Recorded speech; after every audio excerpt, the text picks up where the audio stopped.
Oke.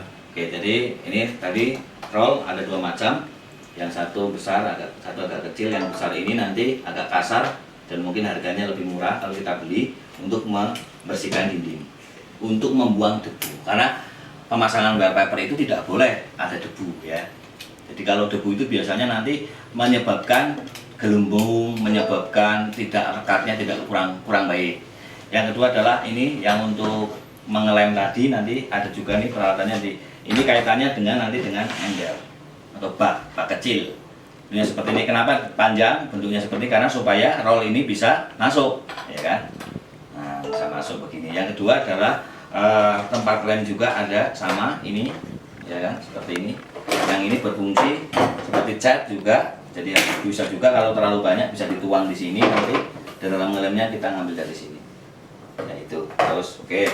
Terus setelah ember sudah spon ya. Spon ini ada dua macam spon ya. Spon yang halus dan spon yang kasar. Spon yang kasar hampir sama fungsinya tadi untuk roll.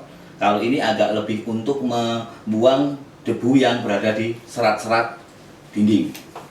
Ya, ini pakai inilah. Kalau yang spon yang satu ini adalah nanti berfungsi setelah kita memasang wallpaper selesai, ya agak sedikit kasih air nanti untuk mengelap bekas lem, tangan kita yang kotor, sehingga wallpaper itu tidak kotor, hasilnya bagus ya. Oke.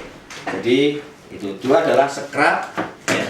Scrub ini kalau tadi yang scrub seng itu fungsinya untuk memotong, untuk membersihkan dinding. Scrub yang plastik ini ada ukurannya ya.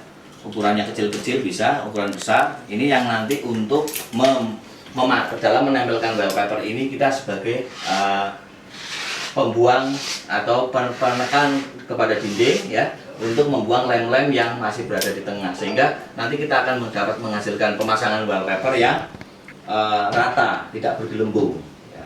Tetapi juga jangan terlalu runcing ini scrubnya, karena kalau terlalu runcing juga akan menyebabkan sobek dinding. Makanya bisa dilapis dengan kain ya. Kalau saya biasa memasang, saya lapis dengan kain supaya tidak terjadi sobek ya kan. Jangan terlalu keras, siapa tahu Anda nanti terlalu kuat, terlalu kencang ya sobek.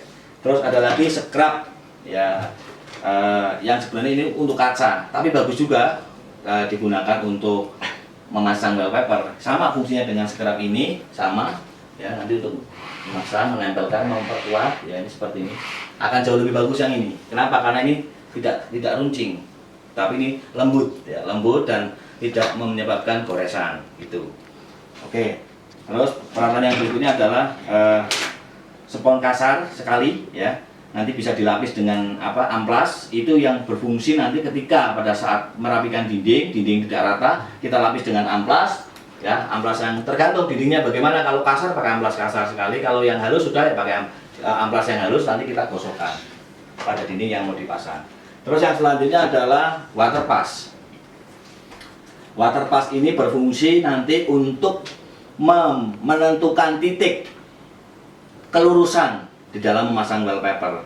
Jadi sebagai acuan dalam kita memasang wallpaper itu bukan dinding samping, dinding ini tidak, atau dinding atas atau bawah, karena dinding itu sifatnya biasanya kelihatan rata tapi tidak rata. Yang menentukan lurus, rata dan tidak adalah nanti dari ini. Adalah kita menentukan titik lurus. Lurusnya berdasarkan lurus karena menggunakan acuannya adalah water pass. Jangan menggunakan acuan dinding samping, dinding kanan atau kiri atau bawah atau atas, karena itu nanti pasti akan hasil tidak akan baik. Ya, jadi itulah ada juga ini kita pakai scrub juga yang agak lembut-lembut, sama fungsinya dengan ini untuk apabila setelah kita pasang ini ternyata masih ada bercak-bercak bekas tangan kita yang kotor, ya kasih sedikit air, kita sikat-sikat begini, cepat akan hilang. Ya, itu seperti itu. Jadi inilah peralatan-peralatan pemasangan wallpaper ya. Kalau mungkin memungkinkan, kalau mau praktis membelilah alat yang seperti ini. Ini memang khusus untuk wallpaper. Ada tulisannya di sini walls dan ceiling, untuk atas plafon sama untuk wallpaper. Jadi sudah satu set lengkap, isinya ada kuas, ada roll, ada juga nanti plastik yang untuk sebagai alas di bawah supaya tidak kotor ya. Terus tas ya, kalau memungkinkan bisa dapat tas ya, tas seperti ini yang dipakai nanti di pinggang pada saat kita mau memasang di atas, sehingga kita nanti tidak naik turun ya. Naik turun itu capek loh ya kan. apalagi misalnya gedungnya tinggi, ada naik turun terus ya kan. Nah ini tas ini bisa di samping, alat-alat yang bisa sering pakai di atas misalnya kayak roll ini kan scrap ya kan, misalnya ini, terus ada lagi meteran mungkin ya kan, bisa lagi apalagi cutter yang jelas yang sering cutter ya, sama scrap ya. Scrap ini taruh aja di tas, sehingga pada saat kita di atas kita butuh apa tinggal ambil, tidak kita panggil mitra kita, teman kita yang satu rekan kerja, itu kan mereka juga lagi kerja di bawah, makanya efektivitas kita gunakan sendiri. Nah seperti ini nanti di atas tinggal butuh apa ambil, butuh apa ambil. Oke, saya kira itu penjelasan mengenai peralatan sudah jelas semua. Nanti kita langsung pada pelajaran berikutnya, yaitu tentang bagaimana merapikan dinding dan mengetahui jenis dinding yang